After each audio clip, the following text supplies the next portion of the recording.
સુરતમાં અવારનવાર નકલી વસ્તુના વેચાણના કિસ્સાઓ સામે આવે છે, પરંતુ નકલી અધિકારી તેમજ નકલી ડોક્ટરના કિસ્સા પણ સામે આવે છે। ત્યારે સુરત શહેર પોલીસ દ્વારા સુરતમાં સરથાણા પોલીસ સ્ટેશન હદ વિસ્તારમાં હોજિયારીના બિઝનેસની ઓફિસની આડમાં ચાલતા નકલી નોટ છાપવાના કારખાનાનો પર્દાફાશ કર્યો છે। આ ઉપરાંત પોલીસ દ્વારા માસ્ટરમાઇન્ડ સહિત કુલ 4 લોકોની ધરપકડ કરવામાં આવી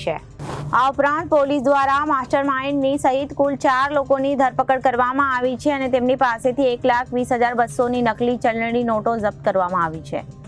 સુરત શહેર એસઓજી પોલીસને મળતી માહિતી મુજબ સરથાણા પોલીસ સ્ટેશન હદ વિસ્તારમાં આવેલા એપલ સ્ક્વેરમાં ઓનલાઈન હોજિયારીના બિઝનેસ ઓફિસની આડમાં નકલી નોટ છાપવાનું મિની કારખાનું ચલાવવામાં આવી રહ્યું છે।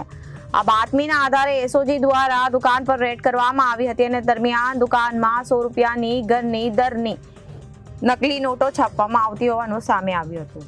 સરથાણાના એપલ સ્ક્વેરમાં ઓફિસ નંબર 406ના ચોથા માળ પર નકલી ચલણી નોટો છાપવાનો કારોબાર ચાલતો હતો।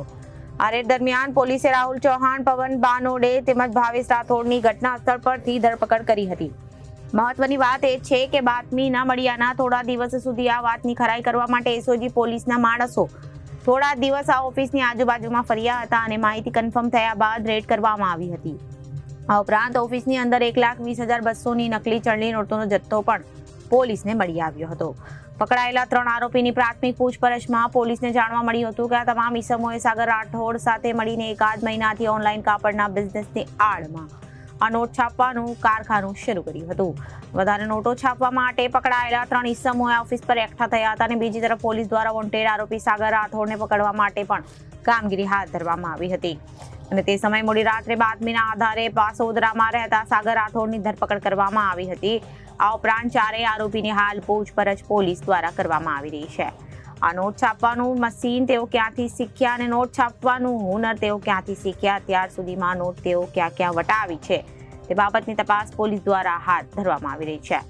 આ ઉપરાંત રેડ દરમિયાન પોલીસે ₹100ના દરની 1,202 નોટ, અલગ અલગ શાહીની 4 બોટલ, લીલા કલરનું ફોઇલ પેપર, 3 સ્કેલ, 1 કટર, 1 બિલોરી કાચ, ફેવિકોલની ડબ્બી, 1 છાપેલ નોટના કટિંગ કરેલા રફ પેપરો, A4 સાઇઝના પેપર છાપવામાં આવેલી ₹100ના દરની નોટોની 10 પ્રિન્ટ અને 1 પ્રિન્ટર અને 1 પેન ડ્રાઈવ અને લેમિનેશન મશીન જપ્ત કર્યું છે। ગઈકાલે એસઓજીને એક બાતમી મળી હતી કે સરથાણા વિસ્તારની અંદર યોગી ચોકમાં એપલ સ્ક્વેર નામની બિલ્ડિંગ છે, ત્યાં 402 નંબરની ઓફિસ છે।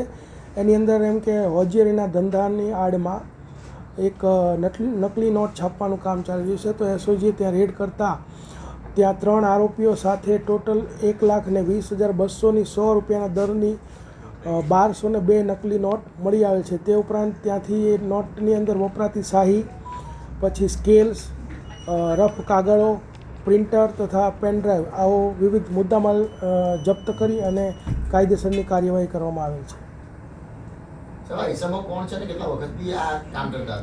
આ ઈસમોમાં એક સાગર કરીને જે છે તે અગાઉ સિંગાપોર પણ હોટલ મેનેજમેન્ટને લગતો કોર્સ કરીને આવેલો છે અને આનો માસ્ટરમાઇન્ડ એ જ છે અને એનો ભાઈ ભાવેશ સાગર રાઠોડ અને ભાવેશ રાઠોડ આ બંને આ નકલી નોટો બનાવવાનું કામ કરતા હતા। અને જે બીજા 2 ઈસમો જે પકડાયા છે, રાહુલ શંભુભાઈ અને પવન બોનડે, આ બંને ડિલિવરી લેવા માટે આવેલા હતા। જે તે વખતે સ્થળ ઉપરથી સાગર ભાગી ગયેલો, પરંતુ ત્યારબાદ વહેલી સવારે એસઓજીની ટીમે જે વોન્ટેડ આરોપી સાગર હતો એને પણ પકડી લીધેલો છે।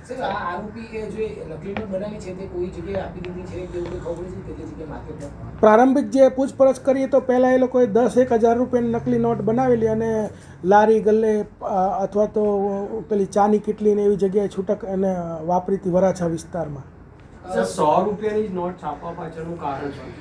₹100ની નોટ છાપવા પાછળનું કારણ એ કે ₹100ની અંદર નોટમાં કોઈને શંકા નહીં જાય કે આ નકલી હશે। ₹500ની નોટ હોય તો કોઈને શંકા જતી હોય છે અને ઘણી વખત અગાઉ ₹500ની નોટો પકડાયેલી પણ છે, તો એ લોકો વધારે ખરાઈ કરતા હોય છે। એટલે એ લોકોનો ઈરાદો એવો છે કે ભાઈ ₹100 આપણે છાપીશું, જલ્દી પકડાઈશું નહીં।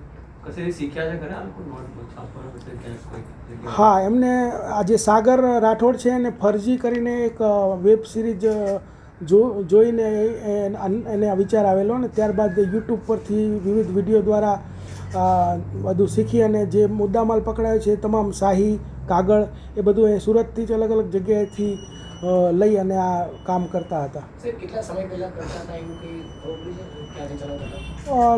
લગભગ 6-1 મહિનાથી આ લોકો આ કામ કરતા હતા. 4 જણા ભેગા કેવી રીતે થયા?